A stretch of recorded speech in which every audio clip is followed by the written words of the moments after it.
بھی مشہور ہو، تاکہ اس گھر کی خاتون سے عقد کروں اور میرے گھر میں عباس جیسا وجود آ جائے۔ کیا علی آپ تو خود شجروں کی پہچان ہے، تو اپنے بھائی سے کیوں پوچھ رہے ہیں؟ تو آواز یہی آئے گی کہ پوچھنا بھائی سے مقصود ہے، لیکن دراصل پیغام تم تک پہنچانا۔ تو یاد رکھنا کہ قیامت تک اپنے خون کی حفاظت کرنا۔ یہ ذکر علی، یہ نام علی، یہ محبت علی تمہاری زندگی بھی کامیاب ہو جائے گی اور تمہاری موت بھی کامیاب ہو جائے گی، کہ جیسے ہی تمہارا بچہ پہلا لفظ بولنے کے قابل ہو جائے تو اپنی حیات کو کامیاب سمجھنا کہ اگر وہ پہلا لفظ نام علی سے شروع کرے۔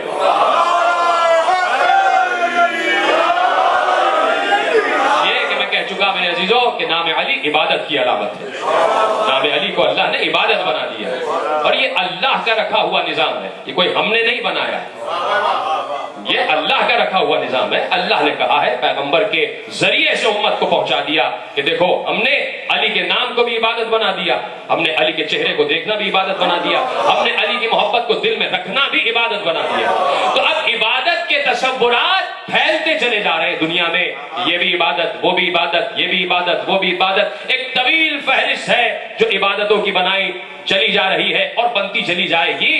لیکن کہیں پر یقیناً وہ اذہان بیٹھے ہوئے ہیں کہ جو اس بات کا ادراک رکھتے ہیں کہ بظاہر جو اللہ نے لفظ عبادت قرآن میں رکھا، باطن اس میں کیا چھپا ہوا ہے، اور اللہ کس چیز کو اصل عبادت اور روح عبادت قرار دے رہا ہے۔ اس لیے کہ وہ کہہ چکا کہ وما خلقت الجن والانس الا لیعبدون، ہم نے جنوں کو اور انسانوں کو صرف عبادت کے لیے پیدا کیا۔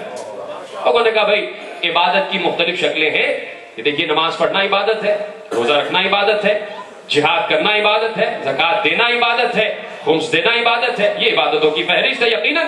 اور میں تو اکثر یہ جملہ کہتا ہوں کہ وہ علی کا چاہنے والا ہو ہی نہیں سکتا جو نام علی کا لے اور ان عبادتوں سے دور رہے۔ علی نے عبادتوں کا شعور عطا کیا، تو کہا یہ بھی عبادت ہے، اور یہ تمام فہرست ہے عبادتوں کی۔ یہ نماز پڑھنا عبادت ہے، یہ سجدہ کرنا عبادت ہے، یہ رکوع کرنا عبادت ہے۔ تو یقیناً یہ تمام عبادتیں ہمارے سامنے موجود ہیں، ہم ان پر عمل کر رہے ہیں۔ لیکن جب آپ قرآن کی ایک آیت پر غور فرمائیں گے تو وہاں پر ایک عجیب ترتیب اللہ نے رکھ دی اور کہا یا ایھا الذین آمنوا ارکعوا واسجدوا واعبدوا ربکم، اے ایمان والو اللہ کی بارگاہ میں رکوع کرو، سجدہ کرو اور عبادت کرو۔ آپ کے بولنے میں پابندی نہیں ہے، آپ بول سکتے ہیں۔ تو میں نے ایسے ہی ایک جملہ کہا تھا کہ داد نہیں چاہیے، وہ صرف اس لیے تاکہ پتہ چل جائے، یہ نہیں کہا تھا کہ آپ خاموش ہیں۔ یہ نماز پڑھتے ہیں تو اس میں قیام بھی ہے، رکوع بھی ہے، سجدہ بھی ہے، یعنی جہاں قیام آ جائے، رکوع آ جائے، سجدہ ہو جائے، اس عمل کا نام نماز ہے اور وہ عبادت ہے۔ اور اللہ کیا کہہ رہا ہے؟ یا ایھا الذین آمنوا ارکعوا واسجدوا واعبدوا ربکم، اے ایمان والو رکوع کرو، سجدہ کرو اور اپنے رب کی عبادت کرو۔ پروردگار کیا یہ رکوع عبادت نہیں ہے؟ کیا یہ سجدہ عبادت نہیں ہے؟ جو تو رکوع کا تذکرہ الگ کر رہا ہے، سجدے کا تذکرہ الگ کر رہا ہے اور عبادت کا لفظ الگ رکھ رہا ہے، اس کا مطلب ہے کہیں نہ کہیں تصور عبادت جو اصل عبادت ہے، جو روح عبادت ہے، وہ چھپا ہوا ہے، اور اللہ چاہتا ہے کہ صاحبان عرفان اس پردے کو اٹھاتے چلے جائیں اور دنیا کو بتاتے چلے جائیں۔ اسی لیے بڑی مشہور آیت، اور وہ آپ کے اذان عالیہ میں فوراً آ جائے گی، کہ پیغمبر سے کہا گیا اے نبی کہہ دو قل ان صلاتی و نسکی و محیای و مماتی للہ رب العالمین، کہہ دو ان سے کہ میری نماز، میری عبادت سب اللہ کے لیے۔ رسول بھی کہہ رہے ہیں کہ نماز بھی عبادت ہے، لیکن ہم جس عبادت کی طرف توجہ دلانا چاہ رہے ہیں وہ کوئی اور عبادت ہے، کہ ہم چاہتے ہیں کہ اس عبادت کی طرف آ جاؤ۔ یعنی وہ عبادت ایسی ہے کہ رکوع کے ساتھ سجدہ متصل ہو اور اس سجدے کے ساتھ وہ عبادت متصل ہو جائے، تب ہم رکوع کو بھی عبادت مانیں گے، سجدے کو بھی عبادت مانیں گے۔ یہ رکوع، یہ سجدہ اور یہ عبادت، تو یہ عبادت اور اس کا عرفان کیسے حاصل ہو؟ اسی لیے مجالس برپا ہوتی ہیں کہ ہم عبادتوں کی اصل اور عبادتوں کی روح عوام الناس تک پہنچا دیں اور بتا دیں کہ روح عبادت کیا ہے، اور روح کے بغیر کوئی بھی چیز مکمل نہیں ہے۔ یہ بات یاد رکھیے گا کہ اللہ نے ہر شے میں روح رکھی ہے، یعنی یہ روح جو انسان کو زندہ بتاتی ہے، انسان کی زندگی کا میزان بن جاتی ہے، معیار بن جاتی ہے، اس کو روح کہا جاتا ہے۔ تو کہا بھائی دیکھو ہر چیز میں ہم نے روح رکھ دی ہے، یہ کائنات اس میں بھی ایک روح ہے۔ تم جس چیز کو بے جان تصور کرتے ہو، جو نگاہ رکھتے ہیں، وہ ان بے جان اشیاء میں بھی روح کا ادراک رکھتے ہیں۔ ہم نے ہر شے میں روح رکھی ہے، اور ہم نے تمہارے جسم میں بھی روح رکھ دی ہے۔ تمہارے جسم میں جب تک روح رہتی ہے تو تم چلتے پھرتے ہو، تم ہاتھ ہلاتے ہوئے دکھائی دیتے ہو، تم ایک دوسرے سے گفتگو بھی کرتے ہو۔ اس وقت میرے اندر بھی روح موجود ہے، آپ میں بھی روح موجود ہے، اس لیے میں آپ کو دیکھ رہا ہوں، آپ مجھے دیکھ رہے ہیں۔ جیسے میں چاہ رہا ہوں ہاتھ ہلا رہا ہوں، جیسے میں چاہ رہا ہوں ہاتھ واپس لا رہا ہوں۔ آپ گفتگو کر رہے ہیں، میں سن رہا ہوں، میں گفتگو کر رہا ہوں، آپ سن رہے ہیں۔ کیوں بھائی؟ اس لیے کہ ہمارے اندر روح موجود ہے، ہمارے اندر روح موجود ہے۔ اور جیسے ہی یہ روح نکل گئی تو نہ میں ہاتھ ہلا سکتا ہوں، نہ میں آنکھ جھپکا سکتا ہوں، نہ میں سننے کے قابل ہو سکتا ہوں، یہاں تک کہ حرکت بھی نہیں کر سکتا۔ یعنی جب انسان کے اندر سے روح نکل جاتی ہے تو وہ اکڑ جاتا ہے اور بالکل اکڑا ہوا پڑا رہتا ہے۔ جب وہ اکڑ جاتا ہے تو پھر وہ انسانوں کے فائدے کے قابل نہیں رہتا۔ کہا جاتا ہے کہ بھائی ان کو اب زمین میں دفنا دو، یعنی جہاں اکڑ آ جائے تو خود بخود پتہ چل جاتا ہے کہ یہ بے روح ہے، اس میں روح نہیں ہے۔ اللہ نے ہر چیز میں روح رکھ دی تو عبادتوں میں بھی روح رکھی۔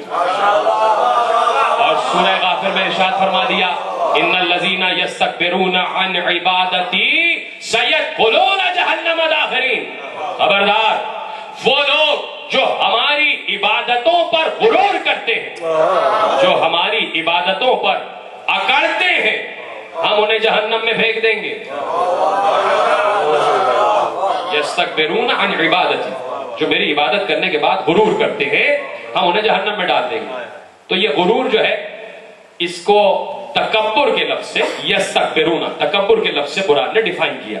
لیکن ہمارے ہاں اردو زبان میں جب تکبر کو ڈیفائن کیا جاتا ہے، غرور کو، تو کیا کہا جاتا ہے؟ بڑے اکڑ رہے۔ یہ آپ اس چیز پر اکڑ کیوں رہے؟ اگر آپ کے پاس 4 پیسے آ گئے تو آپ اکڑ رہے، اگر آپ کے پاس بہترین گاڑی آ گئی ہے تو آپ اکڑ رہے۔ تو یہ لفظ اکڑنا جو ہے غرور کو ریپرزینٹ کرتا ہے، تکبر کو ریپرزینٹ کرتا ہے۔ اور قرآن کہتا ہے کہ ہمیں تو غرور پسند ہی نہیں ہے، ہمیں اکڑنا تو پسند ہی نہیں ہے، چاہے وہ ہماری عبادت ہی میں کیوں نہ ہو۔ تو کہا کہ جیسے ہی دیکھو کہ کوئی عبادت کر کے باہر آ رہا ہے اور اکڑ رہا ہے تو سمجھ لینا بے روح عبادت کر کے آ رہا ہے، اس لیے کہ جب روح نہیں ہوتی انسان اکڑ جاتا ہے۔ کے لیے غور کریں، فکری جملے عرض کر رہا ہوں۔ کہا کہ ہمیں اپنی عبادت میں غرور پسند نہیں ہے، جب عبادت کر کے باہر آؤ تو تم منکسر المزاج ہونے چاہیے، تم میں عاجزی ہونی چاہیے، تم میں انکساری ہونی چاہیے۔ کہا ہمیں اکڑ پسند نہیں ہے، اگر ہماری عبادت ہی کیوں نہ ہو، وہ بھی ہمیں بے روح عبادت پسند نہیں ہے۔ جو فرمائے یستکبرون عن عبادتی، ہمیں بے روح عبادت پسند نہیں ہے۔ ہر عبادت میں ہم نے روح رکھ دی ہے، اور اسی روح کو ہم عبادت کے نام سے جانتے ہیں، اور ہم تمہیں بھی یہ پہچانوانا چاہتے ہیں کہ جس چیز کو ہم عبادت کہہ رہے ہیں وہ اصل میں اصل عبادت ہے، وہ روح عبادت ہے۔ تو کیسے میں ڈیفائن کروں؟ میرے پاس تو وہ لفظ بھی نہ تھے کہ میں ڈیفائن کرنے کے قابل ہو سکتا، اگر خود معصوم نے تعریف نہ کر دی ہوتی اور منظر محفوظ کیا لکھنے والوں نے، تحریر کرنے والوں نے ایک منظر محفوظ کیا کہ ہاں حج کا زمانہ ہے اور محو طواف ہے بہت سے نفوس، ایسے میں علی حجر اسود کا بوسہ لے کے ہٹے، اور ہٹنے کے بعد مقام ابراہیم پر نگاہ پڑی کہ کعبہ اور مقام ابراہیم کے درمیان ایک شخص عبادت کر رہا ہے، نماز پڑھ رہا ہے رکوع سجدے میں اور اللہ کی تسبیح کر رہا ہے۔ علی نے اس کو دیکھا، جیسے ہی اس کا یہ عمل، اس کی عبادت اختتام پذیر ہوئی، علی نے اشارہ کیا، وہ علی کے قریب آیا۔ علی نے کہا ہم دیکھ رہے تھے کہ تو نماز پڑھ رہا تھا اور بڑی توجہ سے پڑھ رہا تھا، یہ بتا یہ جو تو نماز پڑھ رہا تھا کیا اس نماز کی روح سے بھی واقف ہے؟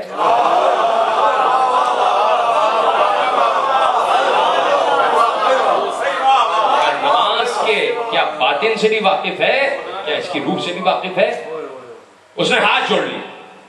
دیکھیے صرف علی اس کائنات میں گزرے ہیں کہ جو اتنے دقیق مسائل کو بڑی آسانی کے ساتھ حل کرتے چلے گئے. اور علی نے یہ مسائل اس لیے حل کیے کہ علی کا ایک ایک علم، علی کے علم کا ایک ایک گوشہ ختمی مرتبت سے کسب کیا ہوا ہے. خود علی نے کہا کہ مجھے رسول اللہ نے 1000 باب علم کے تعلیم کیے اور میں نے ہر باب سے مزید 1000 باب کھولے. یہ ہے علی. تو علی نے ایک ایک جملے میں، ایک ایک لفظ میں ان باتوں کو ڈیفائن کر دیا کہ یقیناً اگر وہاں پر لوگ سر جوڑ کر بیٹھ جاتے تو حقیقتوں تک نہ پہنچ پاتے. کہا کہ تو بہت اچھا عمل کر رہا تھا، کیا اس کی روح سے بھی واقف ہے؟ ہاتھ جوڑ کے کہتا ہے یا علی، میں تو یہ سمجھتا تھا کہ نماز صرف ظاہر ہی ظاہر ہے، کیا اس کی روح بھی ہے؟ کیا اس کا باطن بھی ہے؟ کہا یہ جو تو اٹھ بیٹھ رہا تھا، قیام و قعود کر رہا تھا، یہ نماز کا ظاہر ہے اور نماز کی روح میں ہوں علی ابن ابی طالب.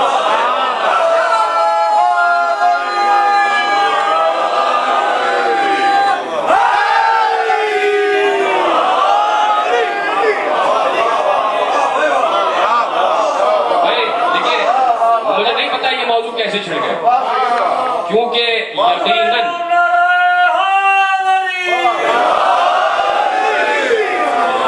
چونکہ ایک صفدر کے اصال ثواب کی مجلس ہے تو وہ جو اسلام کا صفدر ہے تذکرہ تو اسی کا ہوگا نا.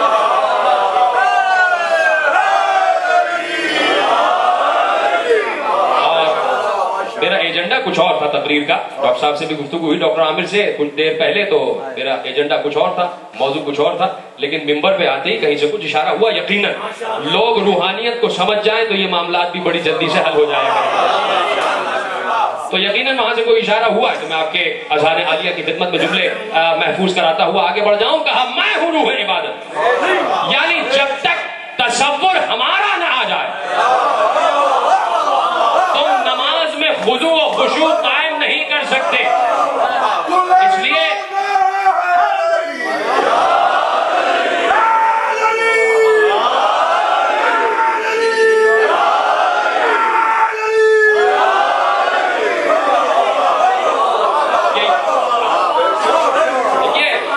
میں اکثر ایک جملہ کہتا ہوں کہ جو علی کی معرفت رکھتا ہے اسی کو حق یہ ہے کہ وہ معرفت الہی رکھے. اللہ کو سوائے علی والے کے کوئی نہیں پہچان پائے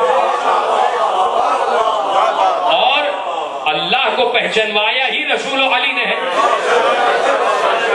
تو یقیناً ہماری ہر مجلس کا موضوع توحید ہوا کرتا ہے. ایسی آسانی سے سنا آپ نے؟ ہماری ہر مجلس کا موضوع توحید ہوتا ہے. ہم اللہ اللہ کیا کرتے ہیں اور ہمیں ہی حق ہے کہ ہم یا اللہ کہیں.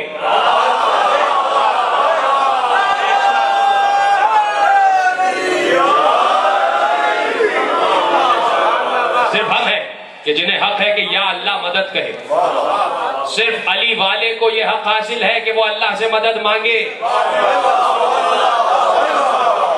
کیا کروں کہ میں اپنی ہی تقریر سے ایک جملہ ادھار لے رہا ہوں، مستعار لے رہا ہوں کہ امجد صاحب یہ نہ کہیں کہ اپنی تقریر ریپیٹ کر دی، تو اپنی ہی تقریر سے ایک جملہ مستعار لے کے آپ کی خدمت میں.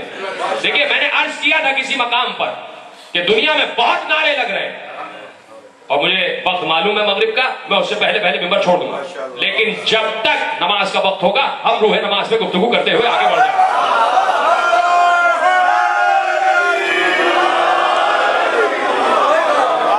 گے. دنیا کو بتاؤ اور جتنا اگر چاہتے ہو کہ علی کو سمجھو تو جتنا علم بڑھاتے جاؤ گے اتنا علی سمجھ میں آتا جائے گا. اس لیے کہ جاہل کے بس کی بات نہیں ہے کہ وہ علی کو سمجھے. کہ جتنا علم آگے بڑھے گا اتنا ادراک علی ہوگا. تو میں یہ بات کہتا ہوں کہ جو علی پسند ہے وہ علم پسند ہے اور جو علم پسند ہے وہ ظاہری طور پر علی پسند ہوگا. یہ ایک پہچان بنا لو. تو اب جتنا علم آگے بڑھے گا، تعلیم آگے بڑھے گی، اتنا علی سمجھ میں آتا چلا جائے گا. یہ روح عرفان کی منازل ہے کہ جس منزل کا پہلا نام علم